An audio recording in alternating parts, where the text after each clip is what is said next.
Capítulo 2. Etapas de uma construção. Não estou me referindo sobre a construção completa do casamento, mas apenas sobre o alicerce.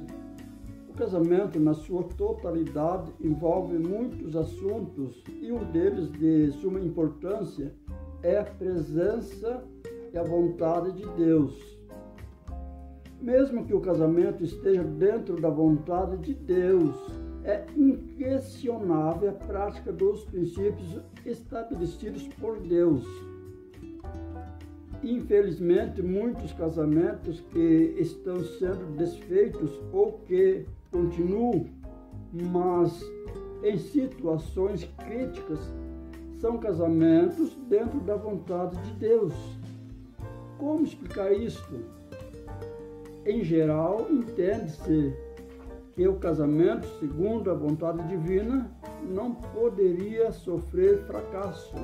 Realmente, não poderia, mas sofre e alguns até são levados a óbito. Então, não adianta buscar casar dentro da vontade de Deus? Calma! O que estou dizendo é que não basta apenas casar segundo vontade divina. Existem princípios estabelecidos para o sucesso do casamento que, se quebrados forem, não há casamento que subsista.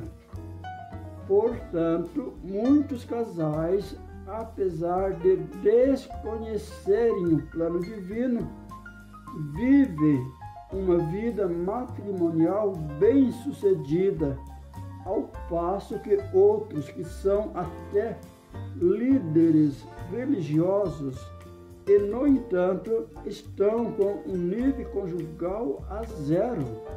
A explicação para este paradoxo é simples.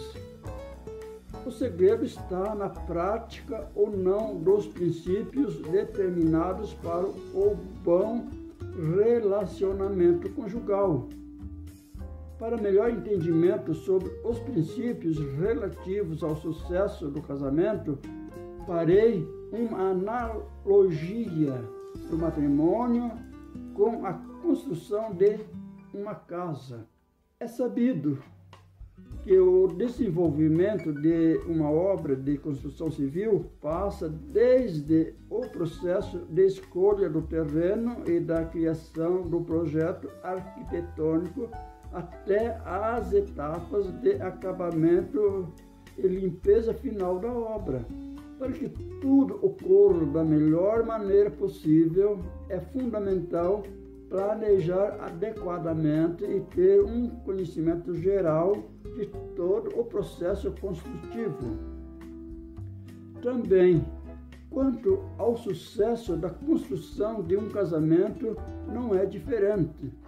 Para que tudo ocorra da melhor maneira possível, é essencial planejar adequadamente e ter um conhecimento básico de todo o processo construtivo. Vejamos a seguir, sinteticamente, algumas etapas de uma construção. Primeira etapa, o terreno. A escolha, a compra do terreno são os primeiros e mais importantes passos para se começar uma obra, visto que, uma vez estabelecido, não é possível mudar seu imóvel de lugar. Para que esse passo seja dado da maneira correta, deve-se levar em conta, primeiro, preço. Verificar em alguns imóveis da região a média do preço do metro quadrado. Segundo, características do solo. Verificar a inclinação do terreno, visto que ela influencia no acúmulo de água, e estudar a necessidade e os custos de realizar aterro ou compactação do terreno. Terceiro, fornecimento de água e de energia. Quarto, infraestrutura sanitária do bairro. Quinto, verificar também se a energia é monofásica, bifásica ou trifásica, visto que algumas pessoas necessitam ligar equipamentos específicos ou pesados e muitas vezes a energia monofásica não suporta. Sexto, iluminação e pavimentação das vias próximas ao local. Sétimo, segurança. Verificar o índice de assaltos e demais ocorrências a fim de escolher uma área que proporcione segurança aos futuros moradores. Oitavo, posição nascente. Verificar se a posição do terreno em relação ao sol favorece a iluminação dentro da residência. Nono, localização em relação às zonas comerciais e a serviços básicos. Verificar a distância de escolas, universidades, shoppings, igrejas, supermercados, farmácias, hospitais, praça e muito mais. Décimo, posição em relação ao acesso ao transporte público. 11º, após a escolha de um terreno adequado para a sua obra, é necessário verificar no ato da compra toda a documentação do terreno a fim de garantia de propriedade da área adquirida. A segunda etapa, projeto de arquitetura. Primeiro, é a partir do projeto de arquitetura que se desenvolvem as demais etapas da obra: planejamento, orçamento, construção. E ele é de extrema relevância para a aprovação do empreendimento por parte do comprador. Deve-se, então, fazer a contratação de um bom escritório de arquitetura a fim de que se comece a elaboração de um anteprojeto que, depois de aprovado, passa por processos de desenvolvimento dos projetos, como detalhamentos, criação de plantas humanizadas e em tecnologia 3D. Segundo, após o término do projeto de arquitetura, ele deve passar pela aprovação da prefeitura, certificando que ele está de acordo com o Código de Obras do município. Leva-se em conta que, em cidades grandes, a aprovação desse projeto pode levar de 6 a 12 meses. Terceiro, para a elaboração de um bom orçamento, deve-se procurar o projeto executivo no qual estarão especificados todos os materiais necessários ao desenvolvimento da obra e o quantitativo desses materiais. E, a partir daí, pode-se fazer um levantamento orçamentário deles. Quarto, leva-se em conta também os gastos com a compra do terreno, os projetos, a mão de obra e etc. Terceira etapa, serviços preliminares. Para que se inicie de fato a obra, precisamos de alguns serviços preliminares que servem para a preparação do espaço, por exemplo, limpeza e fechamento do terreno, montagem do canteiro e barracão de obras, serviços de terraplanagem, movimentações de terra necessárias, cortes e ou aterros, montagem do gabarito, definição dos eixos de execução das fundações. Quarta etapa, fundação. As fundações de uma obra são as estruturas responsáveis por transmitir os requerimentos das construções ao solo. O tipo de fundação a ser utilizado é definido junto com o projeto e o cálculo estrutural, levando em conta o tipo de edificação, a carga do edifício, o tipo de solo, a profundidade do lençol freático, etc. Quinta etapa: estrutura ou superestrutura. Essa é a etapa na qual se constrói a sustentação da edificação. A estrutura é o que garante a integridade física de uma casa, suportando todas as cargas que atuam nela.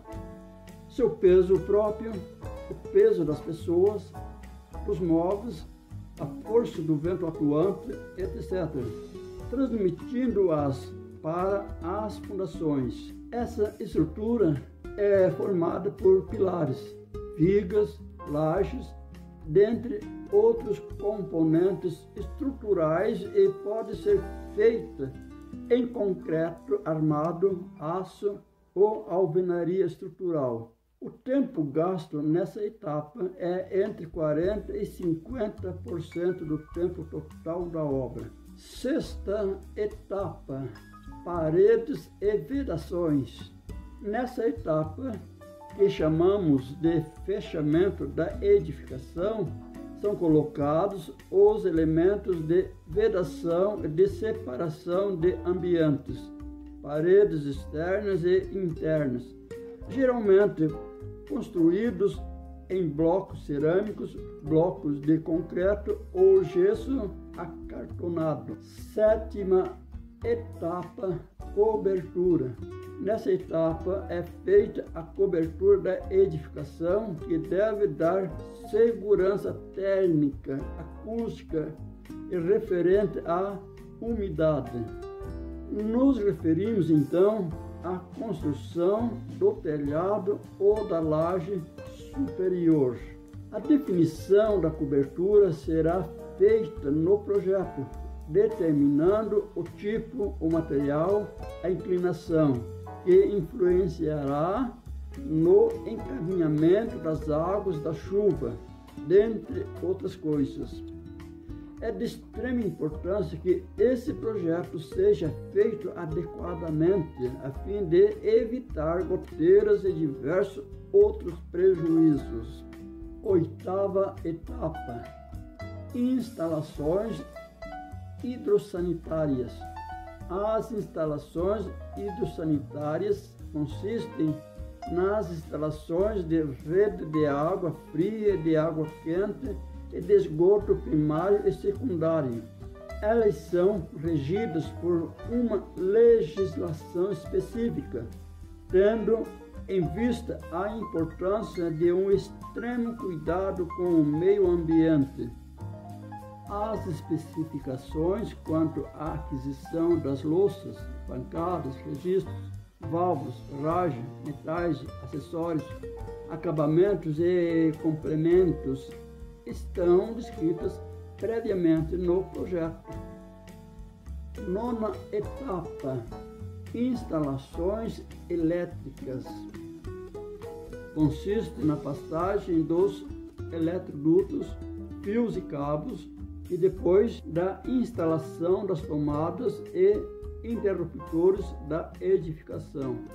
Décima etapa: instalações complementares. Além das instalações elétricas e hidrossanitárias, são comuns nas edificações serem adicionadas instalações de TV, telefonia, internet, gás, ar-condicionado, etc. 11ª etapa: acabamentos e revestimentos. Essa é a fase da obra em que se faz a regularização das superfícies verticais, paredes, e horizontais, pisos e tetos.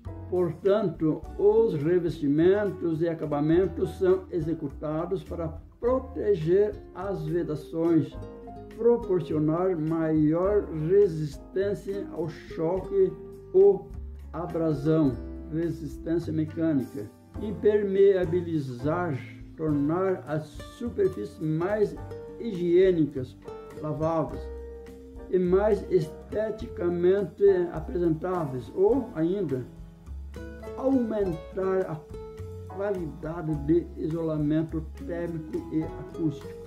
12ª etapa: esquadrias. Chamamos de esquadrias as portas e janelas das edificações. As especificações destas, como o material e as dimensões, também já devem constar no projeto, a fim de evitar possíveis problemas de danificação ou de abertura das mesmas. 13ª etapa: pinturas e textura. Essa é uma importante etapa da obra, que deve ser feita com muita cautela. Com relação à pintura de uma obra, deve-se estudar, além do tipo de tinta mais adequado, a necessidade e quantidade de colocação de impermeabilizantes, uma espécie de textura, e de seladores, servem para fixar a tinta na parede da construção. 14ª etapa: louças e metais sanitários. Consiste na instalação de lavatórios, bancadas, blocos de banheiro, armários planejados, etc. 15ª etapa: áreas externas e paisagismos.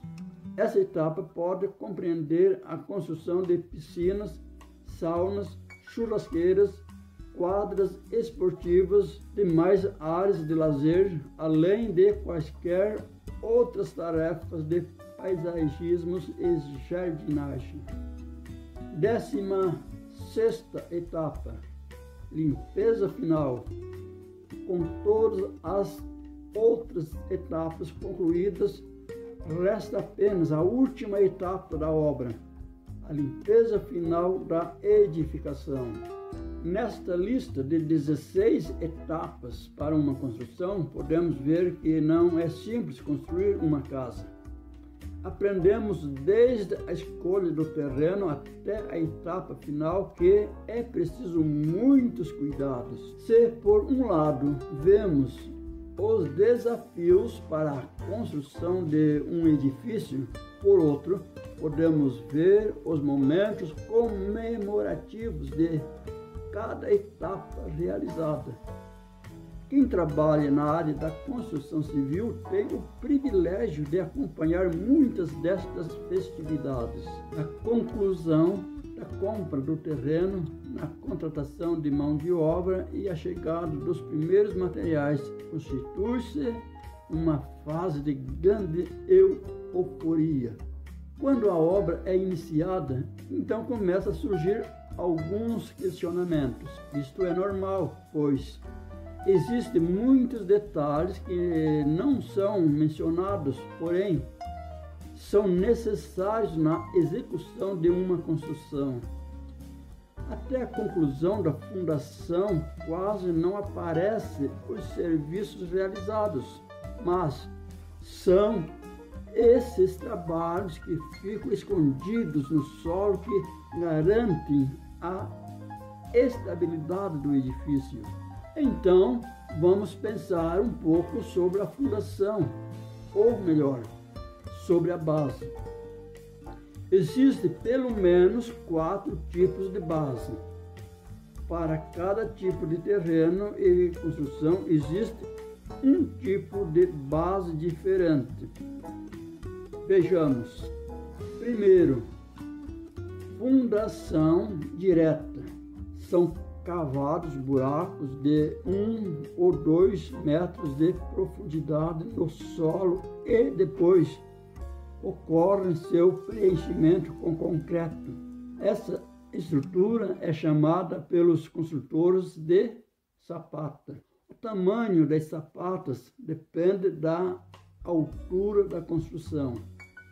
Se ela for muito pesada, a sapata se une, formando uma estrutura única chamada de radier. Esse tipo de alicerce, também conhecido como fundação rasa, é o mais fácil e mais barato. No entanto, só pode ser usado em solos com boa resistência e baixa umidade. Segundo, estacas cravadas. Vigas de concreto de cerca de 40 centímetros de diâmetro são cravadas no solo, umas sobre as outras. O trabalho de martelá-las até atingir uma profundidade entre 8 e 12 metros é feito por grandes máquinas chamadas de bate-estacas. Esse alicerce é normalmente utilizado em prédios de até 12 andares e em terrenos onde o solo firme tem apenas alguns metros de distância da superfície. Terceiro, tubulações. Primeiro, são escavados buracos no terreno até que seja encontrado um solo firme e apropriado para sustentar a edificação. Em seguida, são introduzidos tubos de aço que posteriormente são preenchidos com concreto. Por fim, obtém-se uma coluna de concreto revestida por uma camisa de aço. Essa fundação pode ser usada para prédios de até 20 andares e em locais onde o solo firme só pode ser encontrado a uma profundidade maior. Quarto, barretes. É o tipo de alicerce mais caro. São feitos buracos preenchidos com uma lama resistente. Ela tem a função de impedir o desbarrancamento da terra ao redor. Depois, um tubo introduzido no fundo do buraco preenche o espaço com concreto e, ao mesmo tempo, expulsa a lama. Finalmente, o concreto seca e a fundação está pronta. Esse alicerce é usado para prédios de mais de 20 andares e para locais onde a umidade do solo é alta. Que bom que você está ouvindo este livro áudio. Isto prova que você está interessado em construir o seu casamento. Agora que sabemos que uma construção é uma tarefa desafiadora, podemos compreender como a construção de um casamento de igual modo é também um desafio compensador. Lembra que nos primeiros passos para uma construção, um dos requisitos é a escolha do terreno? Da mesma forma, precisa-se cautela ao escolher o terreno no qual se pretende construir seu casamento. Caso esteja pensando agora, fiz uma má escolha, não analisei antes, e agora o que faço? Calma, não está tudo perdido. Você vai precisar investir mais, mas poderá fazer do limão uma gostosíssima limonada. Seja criativo. Com a ajuda de Deus, poderás transformar o que parece um caso perdido em uma arte de grandíssimo valor. Como já disse anteriormente, irei me deter apenas sobre a base para um casamento bem-sucedido. Certamente você deseja mais profundidade no assunto. Posso garantir que existem muitos livros excelentes que poderão te auxiliar, e o mais importante deles chama-se Bíblia Sagrada.